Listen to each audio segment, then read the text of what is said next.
আজ কিন্তু আমাদের শেষ তারিখ, এখনো আমাদের হাতে সময় আছে। এই ভিডিওর মাধ্যমে আমি আমাদের প্রত্যেক ভাই বোনদেরকে অনুরোধ করছি, আপনার আত্মীয় স্বজনদেরকে খবর নিন, আপার আসাম, লোয়ার আসাম বা যে যে জায়গায় আছে সবার কাছ থেকে খবর নিন।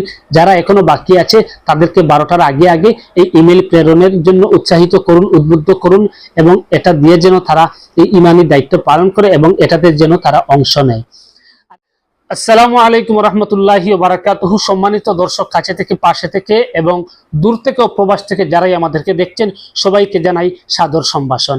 প্রিয় দর্শকবৃন্দ, বিশেষ করে আমাদের ইসলাম ধর্মাবলম্বী ভাই ও বোনেরা, আপনারা জানেন আমরা একটা বিগত 4-5 দিন থেকে আমরা অভিযানে নেমেছিলাম যে মুসলিম পার্সোনাল ল বোর্ডের আহ্বানে ওয়াকফ সংশোধনী বিল 2024 এর বিপক্ষে ইমেল প্রেরণ অভিযান। সেই অভিযানে আমরা মানুষকে সচেতন ও সজাগ করার চেষ্টা করেছি। জায়গায় জায়গায় গিয়ে মানুষদেরকে হাতে ধরে মানুষদেরকে বুঝিয়ে আমরা ইমেল পাঠানোর চেষ্টা করেছি। তবে আমাদের এই চেষ্টাটা অতি সীমিত, যেহেতু আমরা মানুষও সীমিত, আমাদের সংখ্যাও সীমিত, আমাদের চেষ্টাটাও সীমিত। আমরা আমাদের সাধ্য অনুসারে আমাদের জায়গা থেকে আমরা চেষ্টা করেছি।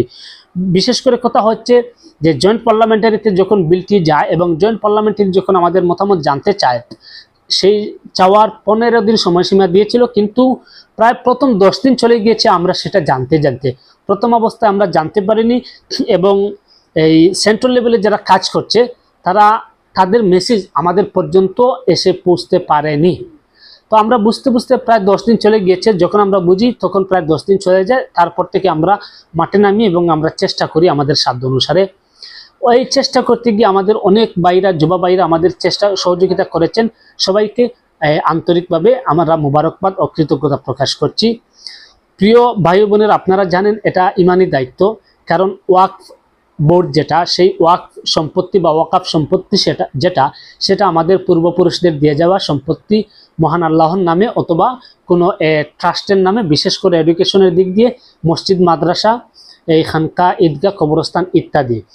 এই যে সম্পত্তি যেগুলো আছে, এই সম্পত্তিগুলা হচ্ছে আমাদের দেওয়া, এগুলা কোনো সরকারের সম্পত্তি নয়।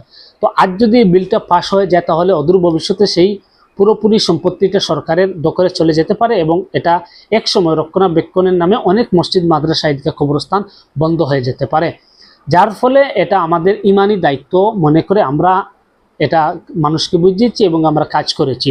তো যেহেতু আমরা মানুষ ছোট্ট এবং আমাদের টিম যারা তারাও ছোট্ট, আমাদের যে বাইরা সহযোগিতা করেছেন তারাও ছোট, তো অনেক জায়গায় মানুষদেরকে বোঝাতে আমরা হয়তো অক্ষম হয়েছি। যেভাবে বোঝানোর কথা ছিল আমরা সেভাবে বোঝাতে পারিনি, তার জন্য আমরা দুঃখিত। এবং যদি বোঝাতে গিয়ে কাউকে আমরা কথার মাধ্যমে কোনো কটুকতা বলে থাকি তাহলে সেটাও দুঃখিত। কথা হচ্ছে আমাদের যে সংখ্যক ইমেল গিয়েছে সেটা আমাদের সংখ্যা অনুসারে আমাদের আশানুরূপ নয়। তদুপরি আমরা আশাবাদী আমরা জয়ী হব ইনশাআল্লাহ, যেহেতু মহান আল্লাহ আমাদেরকে নিশ্চয়ই সহায়তা করবেন। এবং আমাদের আকাবির যারা, বিশেষ করে উলামায়ে দেওবন্দ, মুসলিম পার্সোনাল ল বোর্ড, জমিয়ত উলামায়ে হিন্দ, আহলে সুন্নাত ওয়াল জামাতের যে বিভিন্ন শাখা প্রশাখা রয়েছে, রামপুর থেকে নিয়ে এই ফুরফুরা বা আমাদের উত্তর পূর্বাঞ্চলের আহলে সুন্নাত ওয়াল জামাত ও উত্তর পূর্ব ভারত ইমারাতে শরিয়া নদওয়াতুত তামির, আমিরানে জামুল মুসলিমিন, এরকম যারাই মানে ধর্মীয় সংগঠন কাজ করেছে, তাদের যে চেষ্টা এবং প্রচেষ্টা, তারা শ্রম নিশ্চয় মহান আল্লাহ কবুল করবেন এবং আমাদেরকে একটা পজিটিভ বা একটা এই আশানুরূপ আমরা একটা ফলাফল পাবো বলে আমরা আশাবাদী। যদিও আমাদের ইমেল সংখ্যাটা আশানুরূপ নয় আমাদের সংখ্যা অনুযায়ী, কারণ আমরা 2011 সেন্সাসে আমরা 20 কোটির অধিক মুসলমান এদেশে বসবাস করছি। তদুপরি আমাদের সংখ্যাটা সেই সংখ্যা অনুযায়ী আমাদের ইমেল প্রেরণের সংখ্যা হয়নি। তদুপরি আমি আশা করব আমরা জয়ী হব। বিশেষ করে আরেকটা কথা হচ্ছে, আজ কিন্তু আমাদের শেষ তারিখ, এখনো আমাদের হাতে সময় আছে। এই ভিডিওর মাধ্যমে আমি আমাদের প্রত্যেক ভাই বোনদেরকে অনুরোধ করছি, আপনার আত্মীয় স্বজনদেরকে খবর নিন, আপার আসাম, লোয়ার আসাম বা যে যে জায়গায় আছে সবার কাছ থেকে খবর নিন। যারা এখনো বাকি আছে তাদেরকে 12টার আগে আগে এই ইমেল প্রেরণের জন্য উৎসাহিত করুন, উদ্বুদ্ধ করুন, এবং এটা দিয়ে যেন তারা এই ইমানি দায়িত্ব পালন করে এবং এটাতে যেন তারা অংশ নেয়। আরেকটা কথা না বললে না হয়, আমরা ইলেকশন আসলে যাদেরকে দেখি কৌমের মানে হামদর্দ বা কৌমের ঠিকাদার হন যারা, এই সময় কিন্তু এই জাতির ক্রান্তি লগ্নে তাদেরকে আমরা কিন্তু মাঠে পাইনি বা পাশে পাইনি। যারাই করেছে ধর্মীয় সংগঠন কাজ করেছে, কিছু আমাদের সাধারণ যুবক ভাইরা কাজ করেছে, মানে স্বঘোষিত কৌমের ঠিকাদার যারা অনেক সময় পরিচয় দেয়, তাদেরকে কিন্তু আমরা মাঠে পাইনি। সেই হিসেবে তাদেরকে চিনে রাখা বা চিহ্নিত করা আমার মনে হয় অত্যন্ত জরুরি। যাই হোক, সেটা আপনাদের বিবেচনার উপর ছেড়ে দিলাম।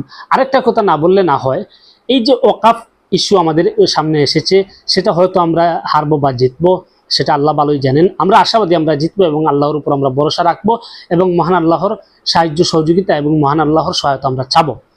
যেহেতু আমাদের আকাবিররা অনেক চেষ্টা করেছেন, আমাদের বড় বড় মানে ধর্মীয় পণ্ডিতরা চেষ্টা করেছেন, তাদের চেষ্টা নিশ্চয় বিফলে যাবে না। দ্বিতীয় কথা হচ্ছে, এই ইস্যু কিন্তু শেষ নয়। এর আগে ইউনিফর্ম সিভিল কোড এসেছিল, এর আগেও 3 তালাক ইস্যু এসেছিল, আরও মানে সামনে আসতে পারে। তো আমাদের কি করতে হবে? ঐক্যবদ্ধ হয়ে কাজ করতে হবে। এবারে আমরা যেরকম মুসলিম পার্সোনাল ল বোর্ডের আহ্বানে ঐক্যবদ্ধভাবে আমরা যেভাবে একটা পরিচয় দেখাতে পারছি, সামনের দিনে যাতে আরও বেশি করে আমরা সেই পরিচয়ে আমরা কাজ করতে পারি। আমরা সাধারণ যে, বিশেষ করে আমি আমাদের ধর্মীয় দৃষ্টিতে বলছি, আমাদের সাধারণ মাসলা মাসাইল যেগুলো এই মুস্তাহাব বা কিছু মতানৈক্য বা মতভেদ থাকবে, সেটা স্বাভাবিক। এগুলার ঊর্ধ্বে উঠে যেন আমাদের যে জাতীয় সমস্যা যেগুলো, সেই জাতীয় সমস্যার যেন আমরা ঝাঁপিয়ে পড়ি এবং ঐক্যবদ্ধ হয়ে আমরা যেন কাজ করি। মহান আল্লাহ আমাদের সহায় হন এবং আমাদেরকে সহযোগিতা করুন।